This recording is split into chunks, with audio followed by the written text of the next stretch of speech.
मार्केटमध्ये खूप मोठी संधी बनते, पण याच संधीचा फायदा 90% लोक घेणार नाहीत हे फिक्स आहे. का? कोणती संधी बनते, नेमकं काय होऊ शकतं मार्केटमध्ये, याचं डिटेल अनालिसिस आपण या व्हिडिओमध्ये करणार आहोत. पण त्याआधी चॅनलला सबस्क्राईब करून बेल आयकॉनला प्रेस करा, कारण अशाच इंटरेस्टिंग व्हिडिओज मी तुमच्यासाठी बनवत असतो. ब्रॉडर लेवलला मार्केटमध्ये सुरू काय आहे हे मी तुम्हाला सांगतो. सो जसं रशिया आणि इराण या दोघांमध्ये एक पॉझिटिव्हिटी दिसली, चायना आणि इराण यांच्यामध्ये एक पॉझिटिव्हिटी दिसली. म्हणजे काय? दोघांचे संबंध चांगले आहेत. तर रशिया, इराण आणि चायना हे तीन एकच झालेत आणि म्हणून इराणला एवढं मोठं बळ मिळालंय. पण यांचा विरोधक अमेरिका. अमेरिका सोबत काही देश आहेत असं मानलं जातं, पण सध्या मला नाही वाटत की अमेरिकेच्या बाजूने ठामपणे कोणी उभं आहे. आणि जे काही करवलं जात आहे इस्रायलच्या माध्यमातून करवलं जात आहे. इवन इस्रायलचे पंतप्रधान यांनी क्लिअरली त्यांच्या भाषणामध्ये, लोकल जे भाषण त्यांच्या संसदेत सुरू होतं त्यामध्ये क्लिअरली सांगितलंय की अमेरिकेमध्ये जे काही होत आहे, ज्या बोलण्या होत आहेत, त्या प्रत्येक बोलणीवर माझं कटाक्षाने लक्ष आहे आणि प्रत्येक बातमी माझ्यापर्यंत पोहोचते. याचा अर्थ काय? मॅक्सिमम गोष्टी ते कंट्रोल करतायत अमेरिकेच्या. बरं, ही एक गोष्ट बाजूला आपण जरी ठेवली, सध्याच्या परिस्थितीनुसार जसं हार्मोजला कंप्लीट कंट्रोलमध्ये घेतलेलं आहे इराणनी आणि तिथे टॅक्स लावायला सुरुवात केली. अमेरिकेने 13 एप्रिल रोजी अनाउन्समेंट केली की आम्ही सोडणार नाही, आम्ही सुद्धा तुम्हाला अडवणार आहोत. बरं, यामध्ये होऊ काय शकतं हे लक्षात घ्या. मेजरली प्रॉब्लेम हा होता अमेरिकेला की चायनाने त्याच्यासोबत कोणतीही डील करू नये इराणसोबत. याचं रिझन काय? इराण जो टक्कर देतोय सध्या अमेरिकेला, आणि बरेच लोक म्हणतात की इराणचाच हा विजय आहे. पण यामध्ये एक सिम्पली मी तुम्हाला सांगू इच्छितोय, हा विजय फक्त इराणचा नाही, हा विजय चायनाचा आहे आणि रशियाचा सुद्धा आहे. बिकॉज त्या दोघांच्या सपोर्टमुळे आणि या दोघांच्या शस्त्रसाठ्यामुळे हे सगळं काही पॉसिबल झालंय. कारण एवढी ताकद सुद्धा डेफिनेटली इराणची नव्हती. ही काळ्या दगडावरची रेग आहे. पण आता पुढे काय होऊ शकतं? पुढे सुद्धा सेम. चायनाने क्लिअरली सांगितलंय की तुम्ही तुमचा स्वतःचा टोल जो चालू केलाय किंवा स्वतः जे तुम्ही आता घुसलाय, अमेरिकानं मेन डोक्यात चित्र काय ठेवलंय की सौदी अरेबिया असेल किंवा UAE वगैरे असेल, यांच्यामधून जे क्रूड ऑइल येणार आहे त्याला कुठल्याही प्रकारे इराणनी अडवू नये, म्हणून आपण आपला फ्लो स्मूथ ठेवावा आणि मेजर कंट्रोल कोणाकडे आहे? अमेरिकेकडे आहे. सांगण्याचा मुद्दा क्लिअर आहे की अमेरिका 60% पेक्षा जास्त ऑइलला कंट्रोल करतो. जगभरातल्या ऑइलला म्हणतोय मी, म्हणजे जगभरातल्या सगळ्याच ऑइलचा कंट्रोल अमेरिकेकडे आहे असं तुम्ही सिम्पली म्हणू शकता. त्यांचा पंतप्रधान कोणीही असू दे, जिथून माल मिळतो, जिथून पैसा बनतो, जिथं सत्ता आहे तिथं हे लोक असतातच. जो बायडनच्या वेळेला सुद्धा जे रशिया युक्रेन वगैरे झालं होतं तिथे जो बायडननी काय केलं? उलट फुगवण्याचं काम केलं त्या गोष्टींना. सो इन शॉर्ट, हे लोक पैशाशिवाय दुसऱ्या कुठल्याही गोष्टीला देव मानत नाहीत. भलेही डोनाल्ड ट्रम्प यांनी हा फोटो शेअर केला असेल तरी सुद्धा हे लोक देव फक्त पैशालाच मानतात.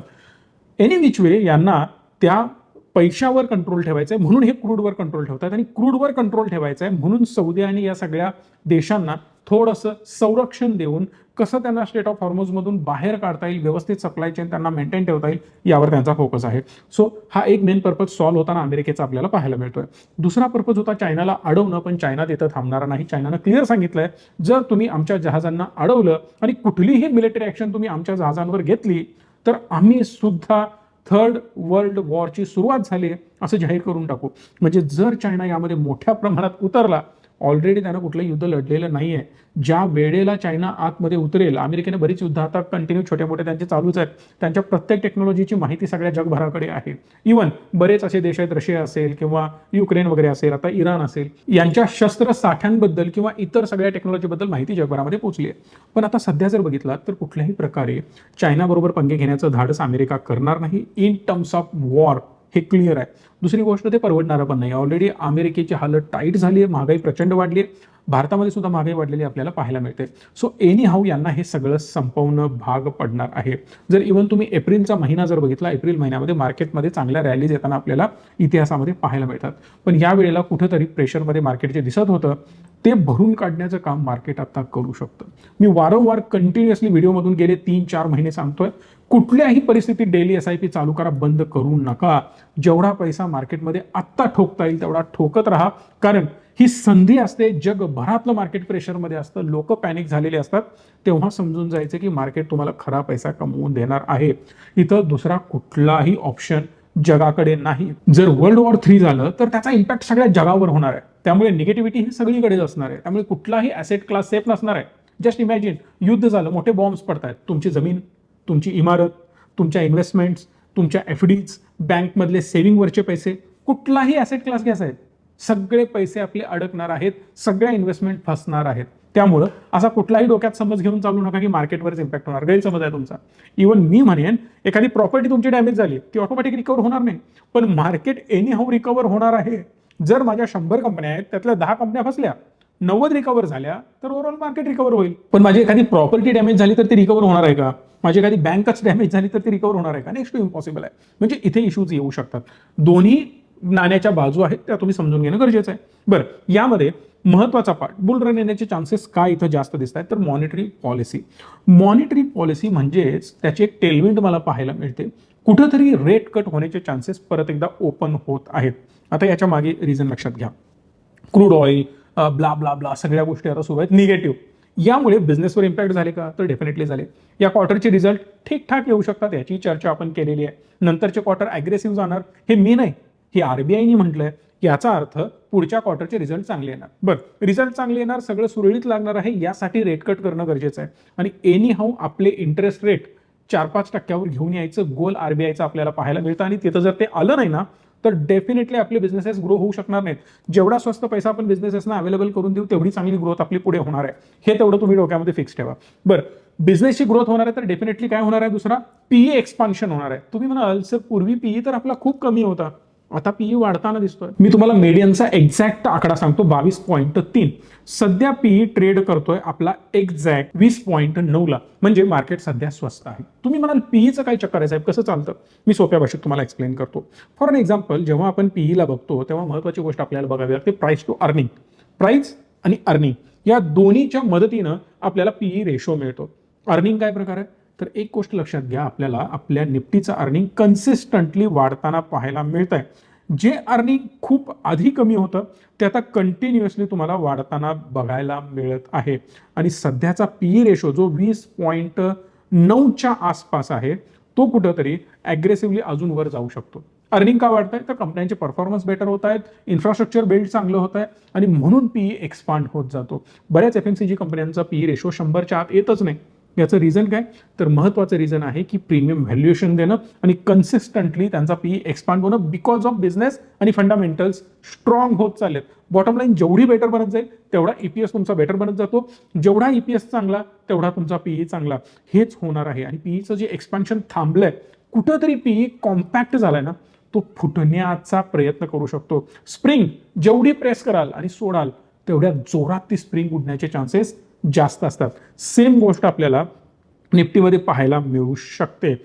वॉर जर तुम्ही म्हणाल, मला वाटत नाही की हे अजून पुढे स्ट्रेच केलं जाईल. पण एक स्टेटमेंट माझं नेहमी लक्षात ठेवा, अशा सिच्युएशन रिपीटेडली नेहमी तुम्हाला मार्केटमध्ये पाहायला मिळणार. खतम टाटा बाय बाय. आता तर सर असं म्हटलंय म्हणजे काही होणार नाही मार्केटमध्ये, समजून घ्या. आणि क्लिअर आहे, त्यांना ऑइलमधून पैसे मिळतात, त्यांना ऑइलची डिमांड ही चांगलीच इंटॅक्ट ठेवायची आहे. 30-40% जो कंट्रोल यांचा नाही आहे ना, त्याच 30-40% सप्लायवर हे घाव घालतात. मग यामुळे त्यांचं प्रोडक्शन वाढणार आहे का? नाही वाढत साहेब. हे गेम काय करतात तुम्ही लक्षात घेण्याचा प्रयत्न करा. यांच्या मागच्या सगळ्या वॉर्सचा पॅटर्न जर तुम्ही ऑब्झर्व्ह केला तर तुम्हाला कळेल. यांनी काय केलं, 2 दुकान आहेत, एक दुकानदार 100 रुपये किलोने देतोय, मी पण 100 रुपये किलोने देतोय. आता मी गेम काय करणार माहितीये काय, या दुकानदाराचं दुकानच उडवून टाकणार. टाकलं बॉम्ब. हे दुकान काय झालं, बंद झालं. माझं दुकान चालू आहे ना, 100 रुपयाच्या ऐवजी आता मी 150 रुपयाने विकायला चालू करणार. सेम माल. माझं काय नुकसान आहे का? नाही. त्याची वाट लावली. सेम करतायत, सप्लाय कमी करतायत, डिमांड तेवढीच आहे. परिणामी काय होतं की रेट वाढायला लागतो. क्रूड ऑइल जसं आपण बघितलं 50-60 मायनसमध्ये क्रूड गेलेलं, ते आता 120 वर गेलं. परत आता सध्या जर बघाल तर 90 वर आलेलं आपल्याला क्रूडचे रेट्स पाहायला मिळतात, जे की 100-110 पर्यंत गेल्या काही दिवसात होते, ते पण आता ड्रास्टिकली ड्रॉप झाले. याचा अर्थ काय, डिमांड आहे तशीच आहे, पण सप्लायमुळे प्राइस हाईक करायच्या. प्राइस हाईक केलेला फायदा कोणाला होणार? यांनाच होणार आहे. म्हणजे काय, इन शॉर्ट, आपला डॉमिनन्स, आपली ताकद, आपली सत्ता, आपला पैसा आणि आपलं क्रूड या माध्यमातून गेम खेळण्याचाही प्रयत्न करतात आणि ते पुढेही कंटिन्यू ठेवणार. हे पण मी तुम्हाला ऑलरेडी सांगितलंय. म्हणजे ही सेम गेम पुढेही चालू राहणार आहे. मग आता मार्केट चालणार नाही, खतम टाटा बाय बाय, नाही. मार्केटमधून जर तुम्हाला पैसा कमवायचा असेल, आजपर्यंत काय व्हायचं, मार्केट तेजीमध्ये मार्केट वर गेलं, मग आपण इन्व्हेस्ट करायचो. आता ती सिच्युएशन राहिलेली नाही, बिकॉज टॉपला इन्व्हेस्टमेंट केल्यामुळे काय होतं, तिथून मार्केट परत खाली रिव्हर्स येतं, रिव्हर्स आल्यानंतर परत रिकव्हरीला वेळ जातो आणि इन बिटवीन त्या 2-3 वर्षांमध्ये तुम्हाला रिटर्न दिसत नाहीत आणि तुम्ही म्हणता काय पैसाच भरत नाही साहेब. हेच आपलं चुकतंय. आपल्याला काय करायला पाहिजे, मार्केट डाऊन असतं, पैसा टाका, शांत राहा, डेली एसआयपी लावा, मंथली एसआयपी अग्रेसिव्ह लावा, थोडासा स्वतःला चिमटा काढावा लागेल, पोटाला चिमटा काढावा लागेल आणि तो आलेला पैसा तुम्हाला चांगले रिटर्न मार्केट वर गेल्यानंतर देणार. मार्केट वर असताना हेवी इन्व्हेस्टमेंट करू नका. मी पुन्हा एकदा रिक्वेस्ट तुम्हाला करतोय, कारण अशा सिच्युएशन या रिपीट होत राहणार आहेत. दर 2-3 वर्षाला तुम्हाला या गोष्टी दिसणारच आहेत.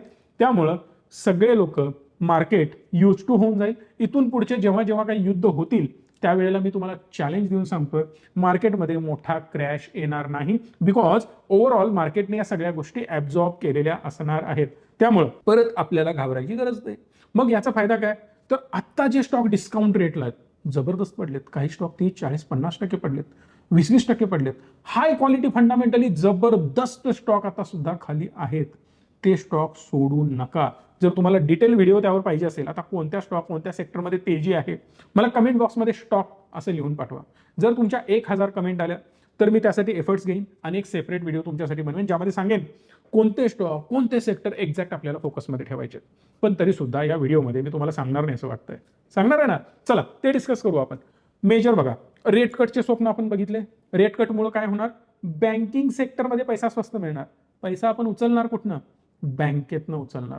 जेवढा जास्त पैसा आपण उचलू तेवढा जास्त बेनिफिट आपल्याला होणार आहे. मी आता उदाहरण सांगतो. रिच मी, माझीच कंपनी, पैसा स्वस्त झालाय. मी काय करतोय, आता प्रत्येक लोकेशनला, जसं बघा आम्ही आता जयसिंगपूरमध्ये आमची एक ब्रांच सुरू करणार आहोत, गडिंग्लजमध्ये सुरू करणार आहोत, पूर्ण कोल्हापूर जिल्हा आम्ही आता पिंजून काढणार आहे. तिथून पुढे काय, सगळ्या जिल्ह्यामध्ये आपण येणार आहोत. प्रत्येक जिल्ह्यामध्ये तुम्हाला रिचमीची ब्रांच दिसेल, आपली बँक तुम्हाला तिथं दिसेल. आम्ही काय करतोय, रेंटनी घेतोय नाही, मेजर प्रॉपर्टी आम्ही परचेस करण्याचा प्रयत्न करतोय, बिकॉज पैसा स्वस्त अवेलेबल आहे. बँक मला पैसे द्यायला रेडी आहे, मग मी का नाही घ्यायचा. इन शॉर्ट, एक्सपान्शन ह्यूज होणार आहे. पैसा कुठनं घेणार, बँकेतनं. बिझनेस कुठं वाढणार, माझ्या कंपनीचा. आता यातनं तुम्हाला सेक्टर कळालं का, तुम्ही म्हणाल तुमचंच तर सांगताय, नाही ना. बँकिंगमधून बिझनेस वाढताना दिसेल, म्हणजे बँकिंग चॅनल ग्लोबली याने त्याच्यावर बॉम्ब टाकला. काय घंटा आपल्या बँकेला फरक पडतोय, नाही पडत. मेजर इम्पॅक्ट होत नाही. फंडामेंटली आपल्या बँक वीक होऊ शकत नाहीत, कारण बॉम्ब माझ्या घरावर नाही पडलाय, दुसऱ्याच्या पडलाय आणि त्यामुळे माझ्या आयटी सेक्टरला प्रॉब्लेम आहे. पण बँकिंगला काही प्रॉब्लेम आहे का, 100% नाही. सो चांगल्या फंडामेंटली स्ट्रॉंग बँक्स आपल्याला परफॉर्म करताना दिसेल. FIIच्या इन्व्हेस्टमेंट आपण बँकिंगमध्ये ह्यूज येताना बघायला मिळणार आहे, कारण सरकारनं त्याचं लिमिट वाढवण्याचं ठरवलंय. ती न्यूज मी ऑलरेडी डिटेलमध्ये कव्हर केली. म्हणजे बँकिंगमध्ये ग्रोथ मला दिसेल. ऑटोमध्ये प्रेशर आहे. आता आपण काय करायचं, प्रेशरचा फायदा घ्यायचा. अजून थोडंसं प्रेशर आपण अंदाज घेऊ, अंदाज घेतल्यानंतर कामाला लागू. पण पैसा उचलणार कोण, मॅन्युफॅक्चरिंग करणाऱ्या कंपन्या. मॅन्युफॅक्चरिंग करणाऱ्या कंपन्यांवर आता आपण फोकस करायचा. म्हणजे ज्या ज्या कंपन्या मॅन्युफॅक्चरिंगमध्ये आहेत, आता त्या कुठल्या काय पुढच्या पार्टमध्ये आपण बघू, पण मॅन्युफॅक्चरिंगवर फोकस राहू दे. आणि सगळ्यात महत्त्वाचं, पॉवरवर अति जास्त बुलिश राहण्याची गरज नाही. IT सारख्या सेक्टरमध्ये थोडे थोडे थोडे, थेंबे थेंबे थेंबे तळे साचवण्याचा प्रयत्न करा. एकदम ओतायचा प्रयत्न नको. समजा मला पूर्ण IT सेक्टरमध्ये 1 लाख इन्व्हेस्ट करायचे, 5,000 टाका. अजून थोडासा अंदाज घ्या, 10,000 रुपये टाका. अजून थोडा अंदाज घ्या, 20,000 रुपये टाका. असं करत 1 लाखाला पोहोचा. नाहीतर सगळेच पैसे एकदम टाकले, मूर्खपणा ठरणार आहे. कारण सेक्टर रिकवर होण्यासाठी थोडासा वेळ घेऊ शकतं आणि ज्या वेळेला AI अडॅप्शन आणि त्याचा इम्पॅक्ट पॉझिटिव्ह होतोय आणि आम्ही सगळे आत्मनिर्भर झालोय, असं स्टेटमेंट जेव्हा IT देतील ना सगळ्या कंपन्या मिळून, सगळं फुटेल, ब्लास्ट होईल, जबरदस्त तुम्हाला ब्रेकआउट्स दिसतील. पण ते आज होईल की उद्या होईल हे कोणीही सांगू शकत नाही. आणि तुम्हाला माहिती आहे, मी कधीही रिकमेंडेशन, टिप्स, कॉल्स नाही देत.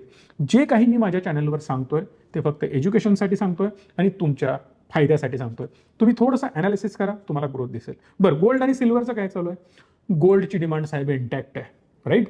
गोल्डमध्ये डिमांड 100% आहे, त्यामुळे घाबरण्याची गोल्डवाल्याने बिलकुल गरज नाही. खूप मोठी डाऊनसाईड नाही आहे. ज्या वेळेला मी गोल्डबद्दल निगेटिव्ह व्हिडिओ बनवत होतो, म्हणत होता ना साहेब काय असं म्हणताय तसं म्हणताय, गोल्ड तर वाढतंय, आता एवढ्याला जाणार तेवढ्याला जाणार. आलं ना क्रॅश, आला.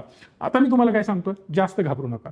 थोडा थोडा थेंबे थेंबे, सेम फॉर्म्युला आपण गोल्डमध्ये वापरूयात. सिल्वरमध्ये थेंबे थेंबे नको, मोठा थेंब टाकला तरी चालेल. म्हणजे काय, थोडी एक्स्ट्रा अमाऊंट सिल्वर कंझ्युम करू शकतो.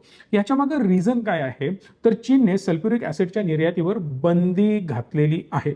यामुळे चांदीमध्ये एक चांगलीच तेजी येऊ शकते, कॉपरमध्ये चांगली तेजी येऊ शकते. या सगळ्या गोष्टींची एक मोठी न्यूज आता मार्केटमध्ये पसरत आहे. आणि ओव्हरऑल काय आहे तर चांदीचं कन्झम्पशन कुठे ना कुठेतरी त्याला सबस्टिट्यूट आलेत आणि ओव्हरऑल ट्रेडिंगमुळे याचे रेट कुठेतरी वाढलेले आपल्याला पाहायला मिळालेत. पण आता सध्या परत एक फंडामेंटली अपमूव्ह येऊ शकतो बिकॉज ऑफ हेवी प्रेशर आलं होतं, कन्सॉलिडेशन झालं होतं. आता परत ब्रेकआउटची लक्षणं मला पाहायला मिळत आहेत चांदीमध्ये. So this is all about market. व्हिडिओला लाईक करा, मॅक्सिमम लोकांपर्यंत पोहोचवा आणि चॅनलला सबस्क्राईब करा. धन्यवाद. Stay tune and stay positive.